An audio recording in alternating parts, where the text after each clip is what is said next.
Hello everyone, Radhe Krishna. તો welcome to episode 40 of ભૂખ લગી ગયા. તો આજે આપણે બનાવવાની છે પાલક ખીચડી અને વ્હાઈટ કઢી. તો રેસીપી છેલ્લે સુધી જોજો.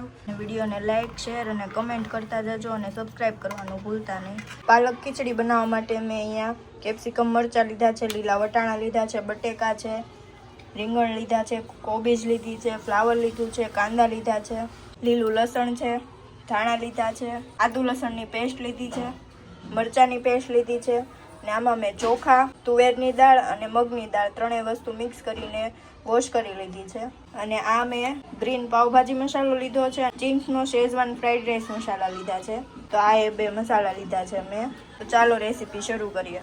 વઘાર માટે મેં અહીંયા કુકરમાં 3 થી 4 પાવડા જેટલું તેલ ગરમ થવા માટે મૂકી દીધું છે. તેલ આવી જાય ત્યારબાદ આપણે રાઈ એડ કરવાની છે. રાઈ આપણે થોડી એવી જ એડ કરવાની છે. રાઈ ફૂટી જાય ત્યારબાદ આપણે જીરું એડ કરવાનું છે.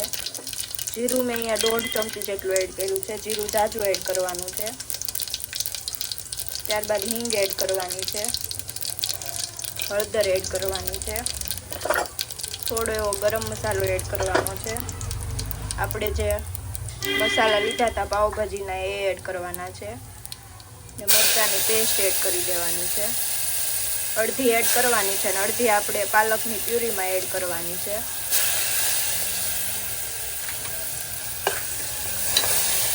ત્યારબાદ લસણ એડ કરવાનું છે. લસણ પણ આપણે અડધી જ પેસ્ટ એડ કરી છે. અને હવે આપણે બધું વેજીટેબલ એડ કરી દેવાનું છે.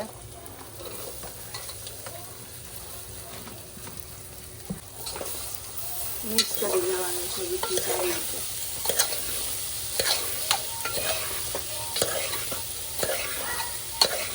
ત્યારબાદ આપણે ચપટી કેવી ખાંડ એડ કરવાની છે. અડધો લીંબુનો રસ એડ કરવાનો છે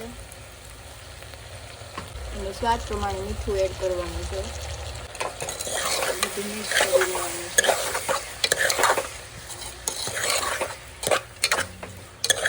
પાલકનો આપણે લાસ્ટમાં વઘાર કરવાનો છે. આપણે બાફવામાં ભેગી પાલક એડ કરવાની નથી.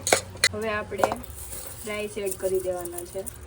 પાણી આપણે થોડુંક વધારે એડ કરવાનું છે. ખીચડી આપણે સાવ ઢીલી રાખવાની છે એટલે પાણી વધારે એડ કરવાનું છે.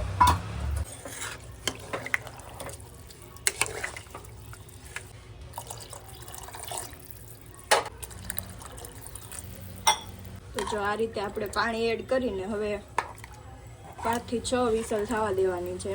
ખીચડી બફાઈ જાય ત્યાં સુધી.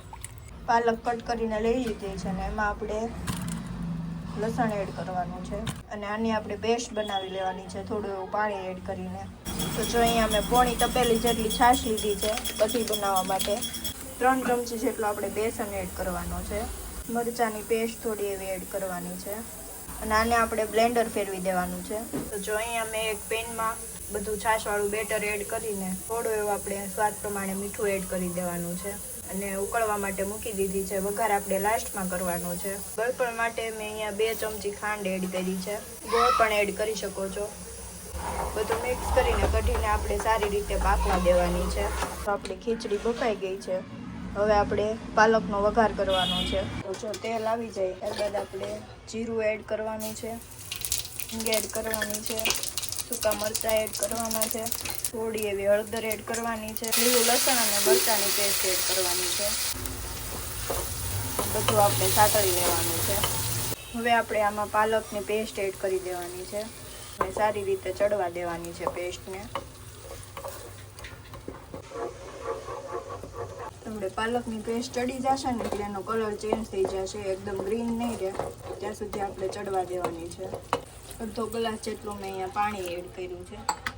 પાણી ઉકળી જાય ત્યાં સુધી આપણે ચડવા દેવાનું છે. જો આપણી ગ્રેવી ચડી ગઈ છે. હવે આપણે તેમાં ખીચડી એડ કરી દેવાની છે કુકરમાંથી. ખીચડી એડ કરીને ઉપરથી આપણે લીલા ધાણા એડ કરી દેવાના છે થોડા અને ધાણા જીરું પાવડર અડધી ચમચી જેટલું એડ કરવાનું છે. બધું મિક્સ કરી દેવાનું છે. આપણી પાલકની ખીચડી તૈયાર થઈ ગઈ છે. હવે આપણે ગેસની ફ્લેમ ઓફ કરી દઈશું. તો જો આપણી કઢી સારી રીતે ઉકળી ગઈ છે. હવે આપણે વઘાર કરવાનો છે. તો ગેસ આપણે બંધ કરી દીધો છે અને ઉપર આપણે ધાણા જીરું એડ કરવાનું છે, લીલા ધાણા એડ કરવાના છે, અને અહીંયા મેં 1.5 પાવડા જેટલું તેલ ગરમ થવા માટે મૂકી દીધું છે. તો અહીંયા આપણું તેલ ગરમ થઈ ગયું છે, એમાં આપણે રાઈ એડ કરી દેવાની છે.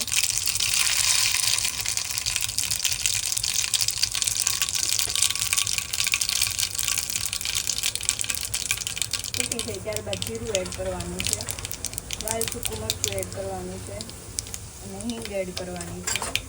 હવે આ વઘારને આપણે ઉપરથી કઢીમાં એડ કરી દેવાનું છે.